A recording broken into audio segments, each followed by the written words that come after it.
Hallo alle zusammen. Wer von euch hat schon mal darüber nachgedacht, nach Russland überzusiedeln? Bestimmt einige von euch, denn sonst würdet ihr dieses Video ja hier nicht ansehen. Worum geht es in diesem Video? Es geht darum, wie man als Freiberufler, Freelancer, freischaffender Künstler oder selbstständig arbeitender Geschäftsmann ein Arbeitsvisum und eine Arbeitserlaubnis in Russland bekommt. Und das möglichst einfach und unabhängig. In diesem Video werdet ihr lernen, was die Visafragen in Russland sind und welche Arten von Visa ihr wann und wofür benötigt. Wie man eine eigene Firma in Russland gründet, wie ihr eine Registrierungsadresse für diese Firma bekommt und wie man die Frage des Geschäftsführers für eure Firma löst. Los geht's! Die ersten Fragen sind, wie komme ich nach Russland und wie bleibe ich im Lande?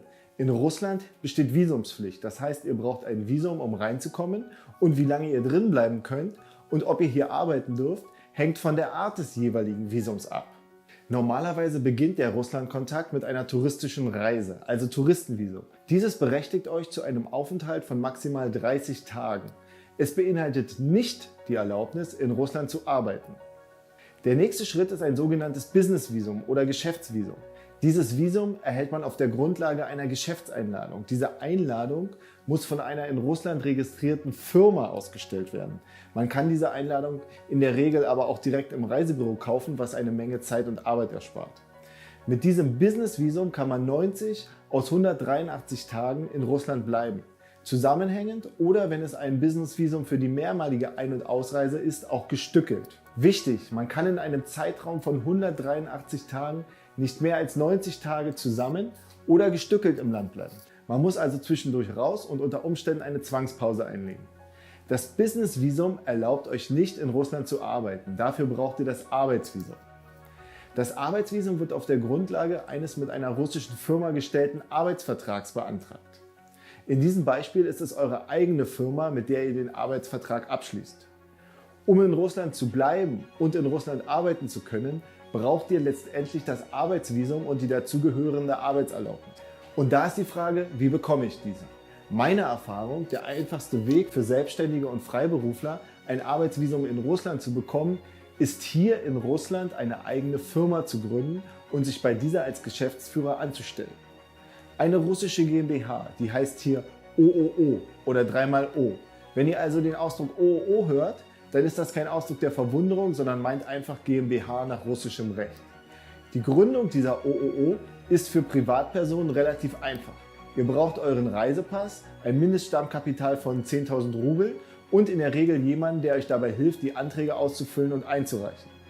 In der Regel macht das ein Rechtsanwalt. Zusätzliche Details und Kontaktdaten findet ihr in der Videobeschreibung unten. Was man bedenken muss, ist, dass eure OOO eine Registrierungsadresse und einen offiziell eingetragenen Geschäftsführer braucht. Registrierungsadresse oder sogenannte juristische Adresse. Um eine OOO in Russland zu gründen, braucht ihr eine Registrierungsadresse. Wo bekommt ihr diese?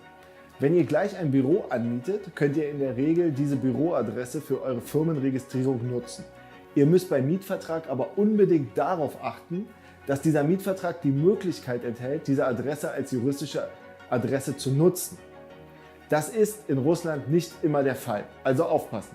Wenn ihr anfangs oder überhaupt gar kein Büro mieten wollt, dann gibt es die Möglichkeit, eine Postadresse als juristische Adresse anzumieten, sowie eine Briefkastenadresse. Dabei muss natürlich sichergestellt werden, dass die Post, die dort ankommt, auch zu euch weitergeleitet wird. Und mein Tipp: Sorgt dafür, dass der eingetragene Geschäftsführer oder eingetragene Hauptbuchhalter dort auch zu erreichen ist. Im Idealfalle dort sitzt. Das heißt, eine Beratungsfirma, eine Anwaltskanzlei, die gleichzeitig die Leistung des Interim-Managers oder des Hauptbuchhalters für euch erbringt, wäre ideal. Weitere Details und Kontakte in der Videobeschreibung. Eine andere Möglichkeit ist es, die Firma auf eure Privatadresse zu registrieren. Das ist dann möglich, wenn einer der Gesellschafter oder der Geschäftsführer an dieser Adresse anzutreffen ist, also dort wohnt.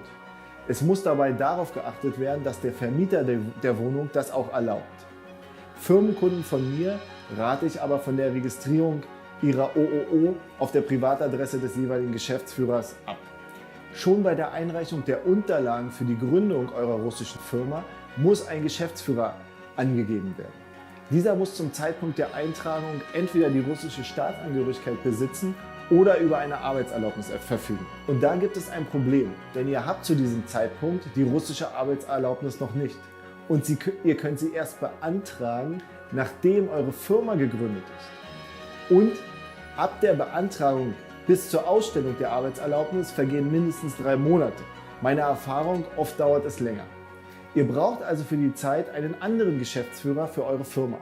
Wen macht ihr zum Geschäftsführer eurer eigenen Firma? Entweder ihr findet jemanden, der das für euch macht, so auf Vertrauensbasis, vielleicht Freunde oder Familie, wenn ihr die in Russland habt, oder ihr wendet euch an eine Agentur, die diese Leistung, Übernahme der Geschäftsführerfunktion, für euch übernimmt. Diese Leistung heißt auch Interim Management oder Nominee General Director oder einfach Übernahme der Generaldirektorfunktion. Weitere Infos und Kontaktdaten in der Videobeschreibung unten. Dabei solltet ihr darauf achten, dass dieser angeheuerte Geschäftsführer, nennen wir ihn mal Interim Manager, vertrauenswürdig ist, eure Sprache spricht und am besten eine juristische Ausbildung hat. Wichtig ist es auch danach zu fragen, in wie vielen anderen Firmen außer eurer eigenen dieser angeheuerte Geschäftsführer noch als Geschäftsführer eingetragen ist. Es gibt eine Regel in Russland, dass der Geschäftsführer nicht mehr als in 10 verschiedenen Firmen gleichzeitig als Geschäftsführer eingetragen sein soll. So, jetzt habe ich euch in diesem Video gezeigt, wie ihr durch die Gründung eurer eigenen Firma das Arbeitsvisum in Russland bekommen könnt und auf was ihr dabei so achten solltet. Schaut unbedingt auch in die Videobeschreibung unten, denn da stehen zusätzliche Infos, Links und Kontaktdaten drin, die euch weiterbringen können. Wenn das Video und die Videobeschreibung nützlich für euch waren, dann liked, abonniert, schreibt Kommentare und besucht unsere Webseite www.ostexperte.de. Viele Grüße aus Moskau und hoffentlich bis bald.